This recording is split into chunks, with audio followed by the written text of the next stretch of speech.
Você que acessou neste momento o Poder 360 pelo YouTube ou pelo Facebook, Twitter ou LinkedIn, este jornal digital está transmitindo o webinar Independência com Integração, uma realização do Poder 360 e do FIB, com apoio do IDP e do Conjur.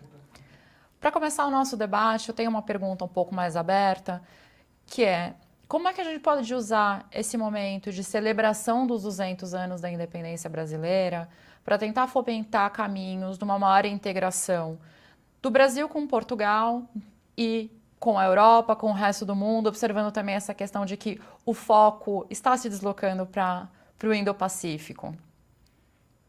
Gostaria de deixar a pergunta aberta para as considerações dos senhores. Eu posso talvez começar dizendo só aquilo que me parece óbvio, que é 200 anos é uma data bonita, é uma data redonda. E as datas são boas, as datas comemorativas são boas para nos obrigar a focar. Se no final, se nas comemorações dos 200 anos da independência do Brasil, nós tivermos repensado, ou começado a repensar, o relacionamento do Brasil com Portugal, do Brasil com a Europa, o nosso relacionamento na bacia do Atlântico, é uma boa razão para lançar o debate, ou para relançar o debate. E, portanto, datas são sempre boas, datas redondas são excelentes, 2 séculos é maravilhoso. Obrigado.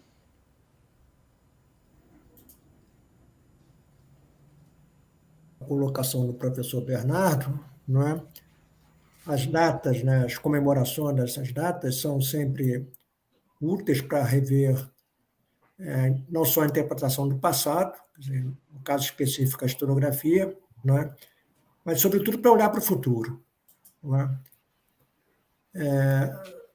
Meu campo particular de atuação, quer dizer, já não estou dando aula, né, como professor emérito, estou com outras funções, mas, de qualquer forma, no campo da historiografia, né, o acontecimento da abertura dos portos, né, abre a possibilidade, né, de discutir as trocas com outras regiões do planeta. Não é? Por exemplo, há muito tempo já se tem na Universidade Brasileira, né, os estudos voltados para o mundo atlântico, né, para a importância do mundo atlântico desde a época da colonização, né, particularmente na relação entre Brasil e África. Né. Reconheço que é fundamental nós aprofundarmos as relações com Portugal, por exemplo, né, sentido amplo, né, não falo só de relações econômicas, mas de relações culturais, etc. Né. Nós temos mesmo vários alunos, estou falando particularmente de história, né, que vêm fazer seus estudos, suas pesquisas, né, em Portugal, né, em Lisboa, né, na Católica, né, em Coimbra, no Porto e por aí em diante, não é? Mesmo em outras universidades, vamos chamar assim, menores. Não é? Mas também, né, muitos estudos, né, nas ex-colônias, né, nos países africanos atuais, né, a respeito, né, particularmente aqueles, né, que eram ligados ao Brasil em função do tráfico negreiro, né, quer dizer, as colônias que eram colônias portuguesas em larga medida. Né? Tanto é que nós temos na PUC, por exemplo, né, vários estudantes africanos, né, que estão lá pesquisando, né, se atualizando e por aí em diante. Né? As datas comemorativas, como eu disse, né, têm o valor de tirar do limbo certas questões que são fundamentais, né, e que, às vezes, ficam esquecidos por uma certa monotonia intelectual, digamos assim. Né? As pessoas pesquisando as mesmas coisas, etc. e tal, num mundo que está em permanente mudança. Né? O professor Bernardo sublinhou logo no início algo que é muito importante, né? Que é essa relativa perda de importância do Atlântico. Né? Então, para o Brasil é mais difícil voltar-se para o Pacífico, digamos assim. É bem mais difícil, mas não é impossível. Isso não é impossível. Né? O Brasil, por exemplo, os estudos brasileiros no Brasil a respeito da própria América Hispânica sempre deixaram muito a desejar, sempre foram muito gerais, não é? Então, acho que é isso mesmo. O mundo está fora, né, cada vez mais fora dessas fronteiras nacionais, né? Dizendo o mundo aí, eu estou dizendo o saber, o conhecimento, a pesquisa e por aí em diante, né? Nós somos globais e não devemos renunciar a isso. Pelo contrário, encontrar formas, né? Eu digo isso tudo, né? E, ao mesmo tempo, fico muito preocupado, né? Nosso país, né, conseguiu jogar fora uma série de conquistas, né, que tinham sido feitas durante os últimos 30, 40 anos, né, sobretudo em termos de estudo de pós-graduação, etc. e tal, tá? Mas a gente não desanima. Tá? Muito obrigado.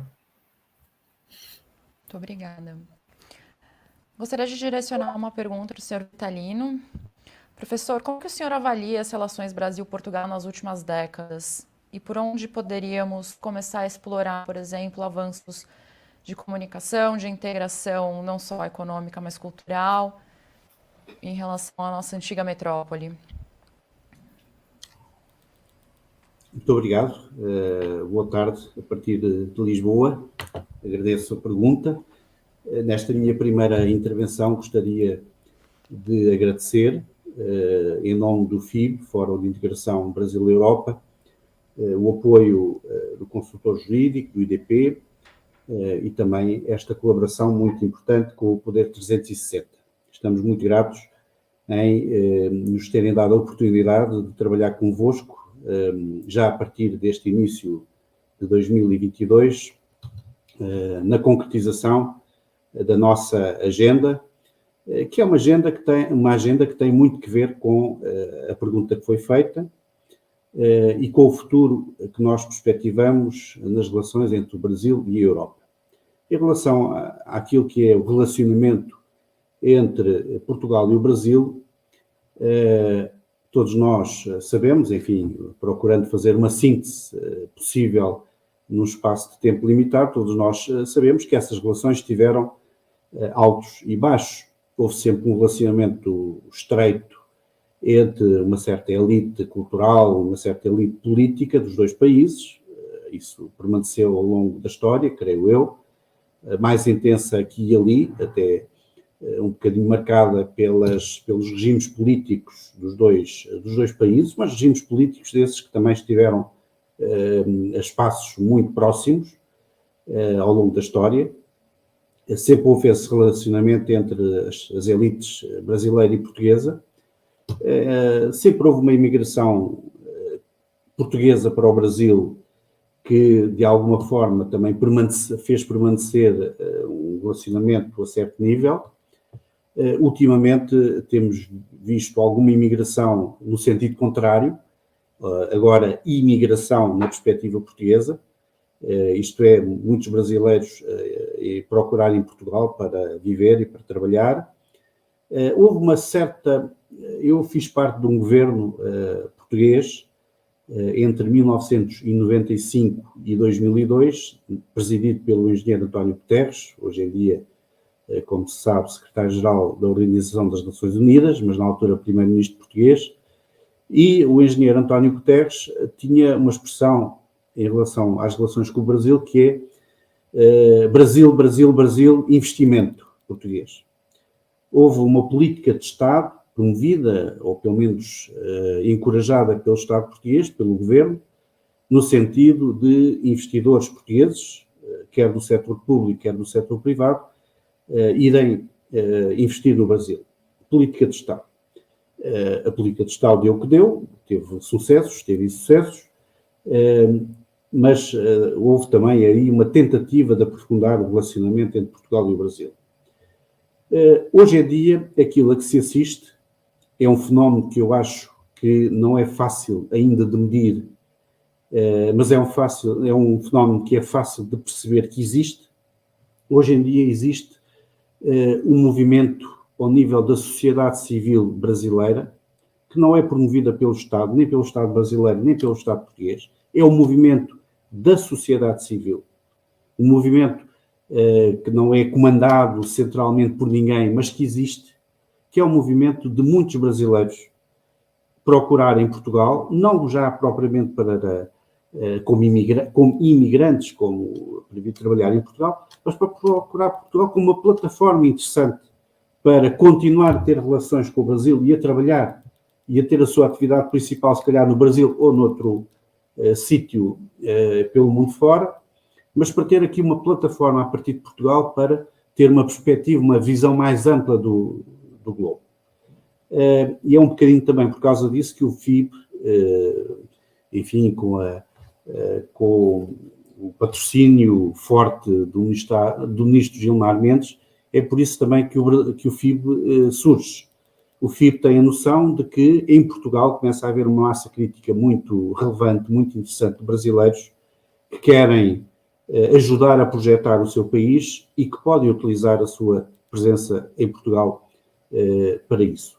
Eu daqui a pouco depois, não queria monopolizar nesta altura o debate, daqui a pouco depois iria também referir-me ao aspecto simbólico que nós quisemos realçar relacionado com a abertura dos portos do Brasil em 1808, em janeiro de 1808, irei referir-me a esse simbolismo a vários níveis, mas por agora ficaria por aqui agradecendo a pergunta.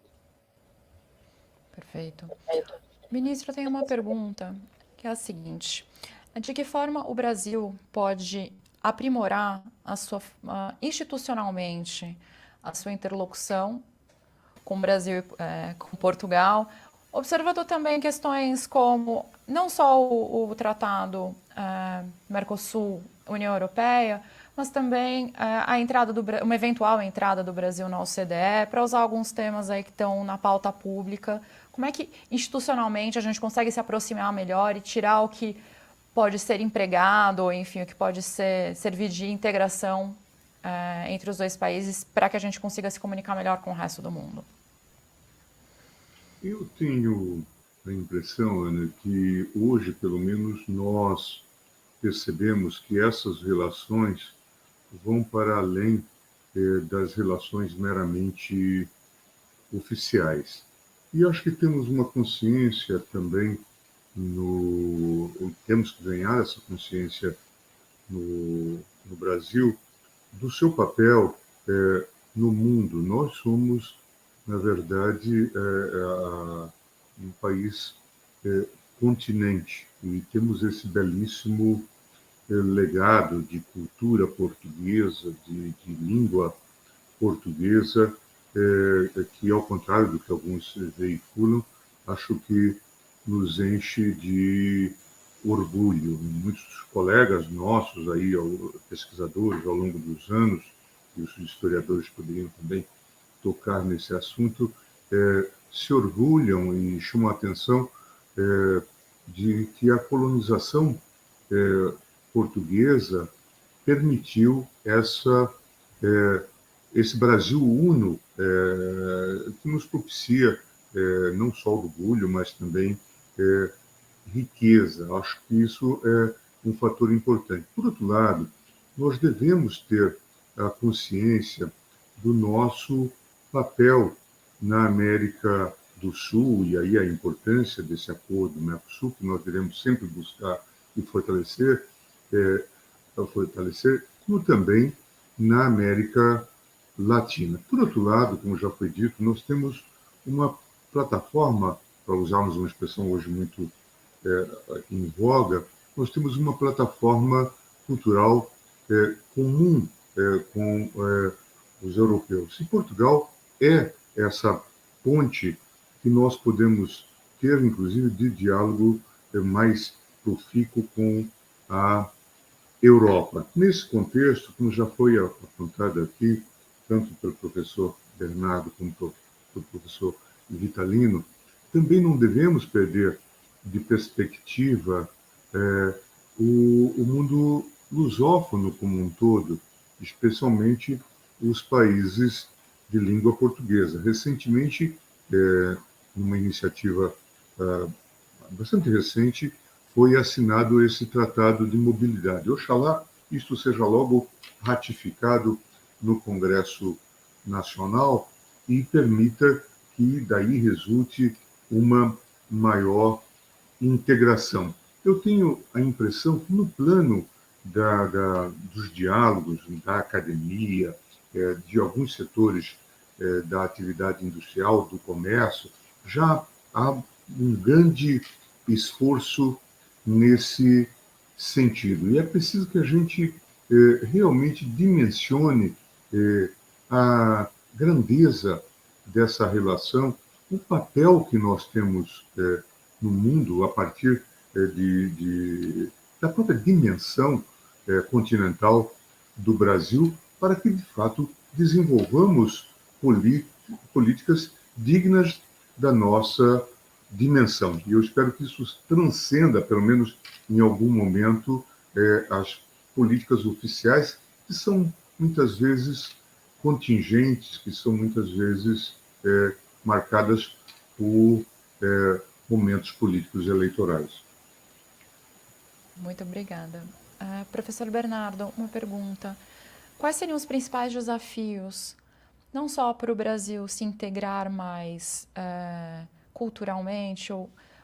Nós somos um país muito exportador e isso vem crescendo nos últimos anos. Então, de que forma explorar isso melhor para que a gente consiga ter melhores resultados, para que a gente consiga se comunicar melhor com mercados que sejam do nosso interesse e desenvolver e trazer, enfim, não só fluxo de capital, mas eventualmente desenvolvimento para o país e uma troca mais favorável, mais interessante para todos. Eu vou fazer 2 ou 3 comentários que são Brasil visto da Europa. E, portanto, se eu estiver falando alguma coisa que já não seja verdade ou que esteja enganada, peço já desculpas, mas é a visão que a gente tem daqui da economia e da abertura brasileira. O Brasil é um grande mercado, é um grande país, mas é um país muito centrado sobre si próprio. Pelo menos é a forma como a gente, economicamente, não culturalmente, o Brasil culturalmente é um país aberto ao mundo e que exporta uma cultura riquíssima e vastíssima. Mas economicamente e comercialmente o Brasil é um país muito fechado sobre a sua própria grandeza. E a gente vê isso em alguns números. A capacidade de exportação brasileira está aquém daquilo que seria o seu potencial. E o modelo de proteção da economia brasileira não é jurídica, não tem nenhuma lei que proíba a importação e a exportação para o Brasil. É um modelo fiscal de impostos. É muito caro exportar para o Brasil. O modelo é fechado através dos impostos. E tem também uma outra característica que é muito interessante. E que eu vivi no Brasil 2 vezes, sendo que a segunda fui diretor da Agência de Comércio Externo Português aí no Brasil. Estava em São Paulo. E uma das coisas que a gente aprende, ou que a gente percebia, é que a integração económica europeia, de países da Europa, é mais conseguida, é mais profunda do que a criação do mercado interno brasileiro. Porque tem um monte de legislação e impostos entre Estados no Brasil que dificultam a criação de um grande mercado de 200 milhões de consumidores brasileiros. A gente tem é mais fácil, se você quiser, exportar de Lisboa para a Lituânia do que exportar de São Paulo para o Rio. E esse modelo de proteção, esse modelo mais voltado sobre o mercado interno, que é muito rico e é muito poderoso e tem permitido o Brasil, por exemplo, ultrapassar algumas crises mundiais mais difíceis, tem dificultado a reação a outros momentos da economia mundial. Mas eu penso que o Brasil tem mais a ganhar abrindo-se ao mundo e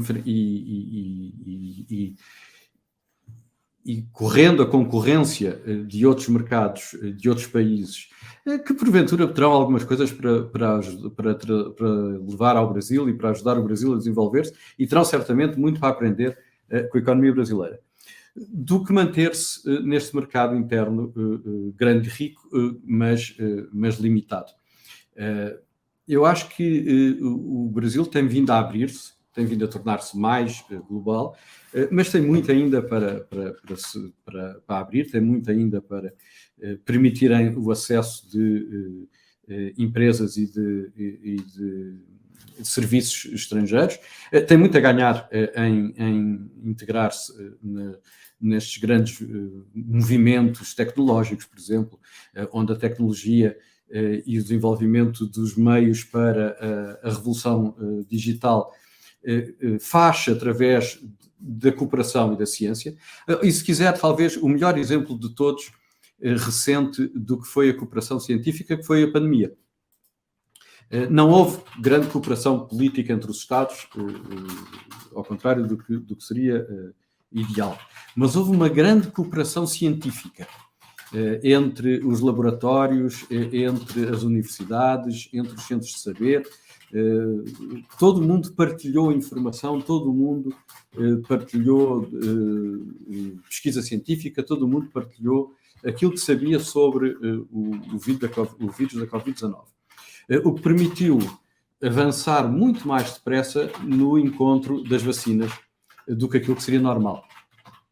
Esta partilha de ciência, esta partilha de conhecimento, esta abertura de conhecimento é um bom exemplo daquilo que pode ser a abertura noutros campos, nomeadamente no campo da economia. O acordo entre o Brasil, entre o Mercosul e a União Europeia, quando finalmente conseguirmos limar as últimas arestas, vai ser um grande impulso de abertura de mercados. A mobilidade que o ministro Gilmar Mendes falava no campo da CPLP vai ser uma grande abertura de conhecimento, de cultura e de aproximação. Nós aqui na Europa temos um modelo de mobilidade de estudantes que é o Erasmus, que é um programa muito antigo de cooperação entre as universidades europeias que permite alunos estudarem nas várias universidades. E uma das consequências que a gente acha graça do programa Erasmus são o que a gente chama os 100 mil bebês Erasmus, que são bebês que nasceram de famílias que se conheceram, de pessoas que se conheceram, casais que se conheceram em mobilidade nestes movimentos. A mobilidade europeia tem permitido o crescimento da Europa. Não é só dos estudantes, é de todo o mundo, dos trabalhadores, dos pesquisadores, das empresas. A liberdade de circulação europeia é uma das bases da paz na Europa nos últimos 70 anos. E quanto mais abertos a gente conseguir ter os mercados, quanto mais abertos a gente conseguir ter os países, mais todo o mundo ganha com estas trocas. Uma última pergunta, só para tentar contextualizar um pouco o papel da comunidade de língua portuguesa. A gente já recebe aqui no Brasil, nas universidades mesmo, muitos estudantes de países de língua portuguesa, mas gostaria de entender um pouco mais como é que a gente pode aprimorar essa comunicação, que não é historicamente super difundida, talvez. Como é que a gente conseguiria avançar um pouco mais nisso?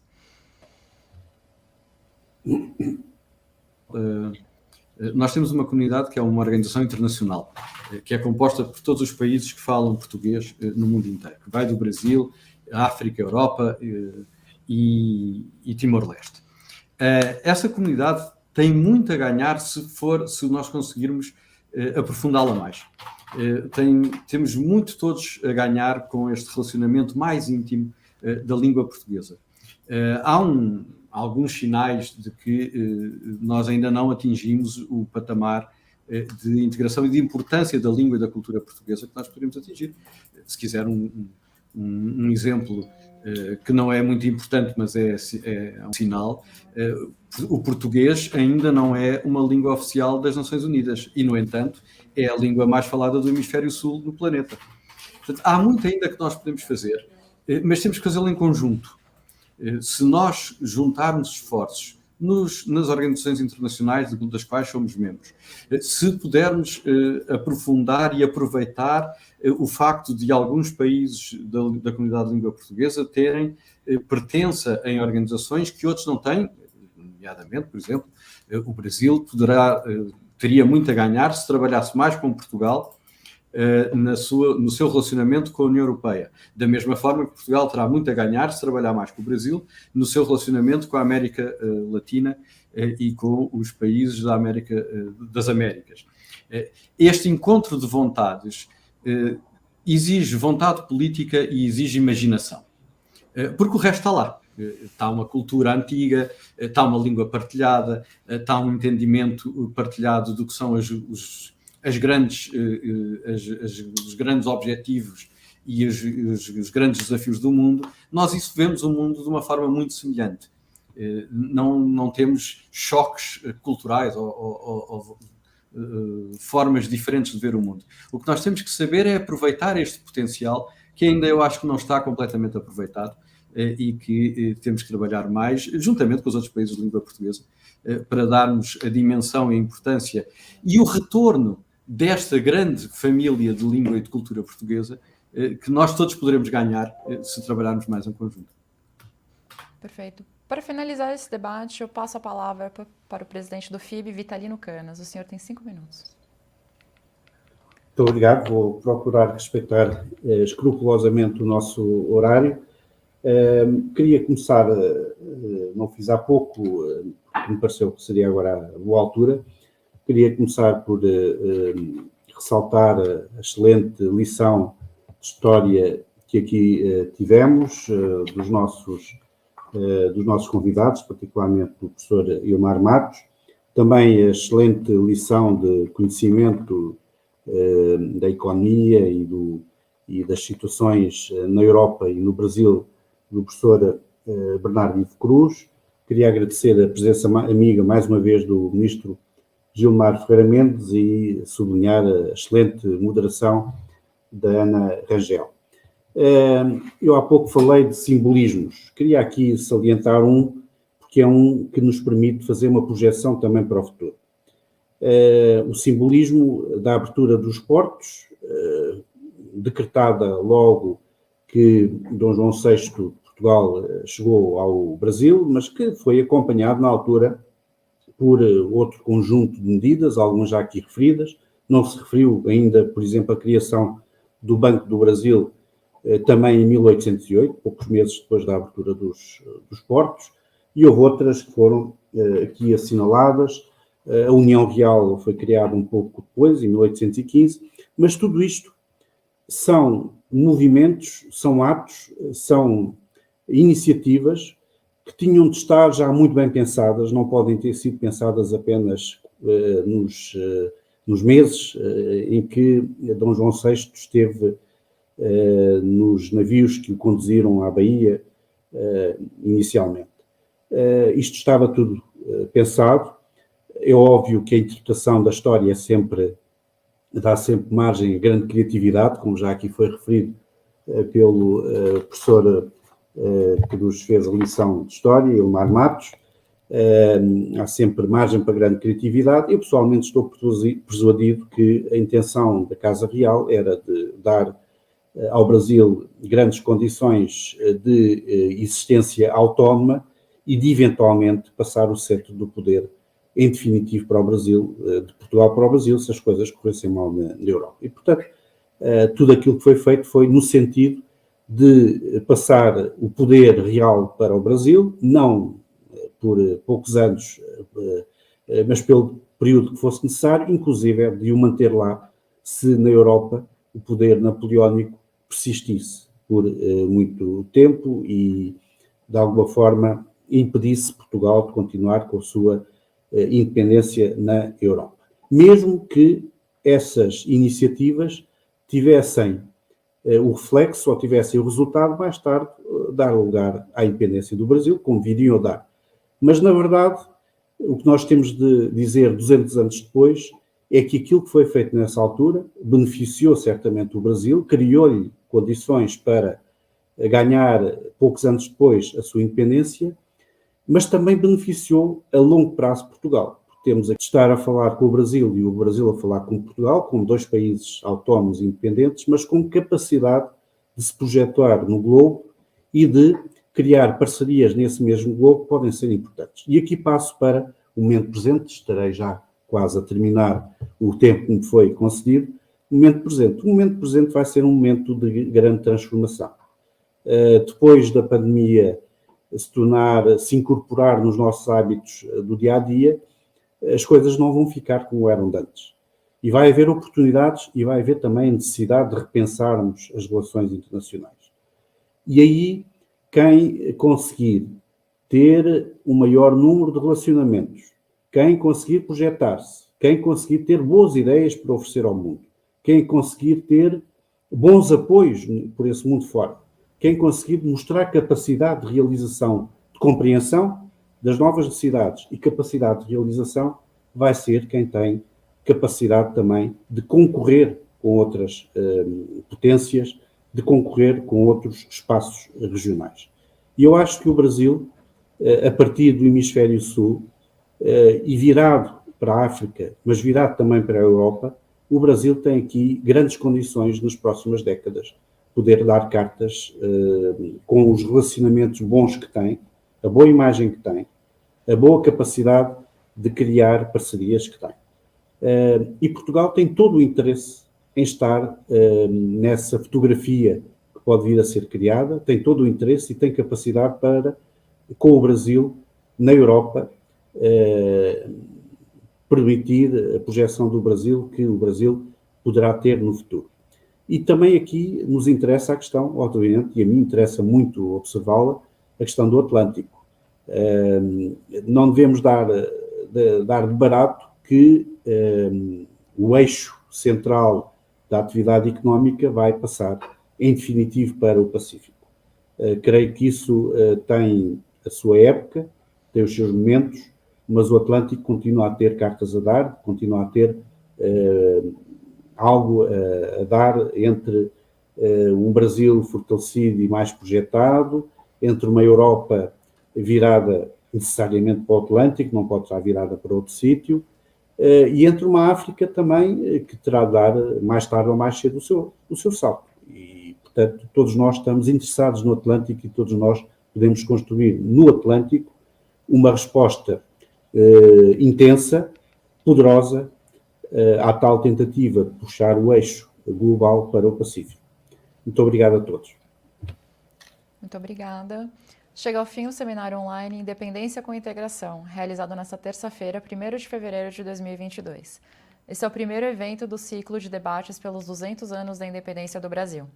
É uma realização do jornal digital Poder 360 e do FIB, com apoio do IDP e do Conjur. Obrigada, ministro Gilmar Mendes, professor Ilmar Matos, pesquisador Bernardo Ivo Cruz e o presidente do FIB, Vitalino Canas, pelas contribuições apresentadas neste debate.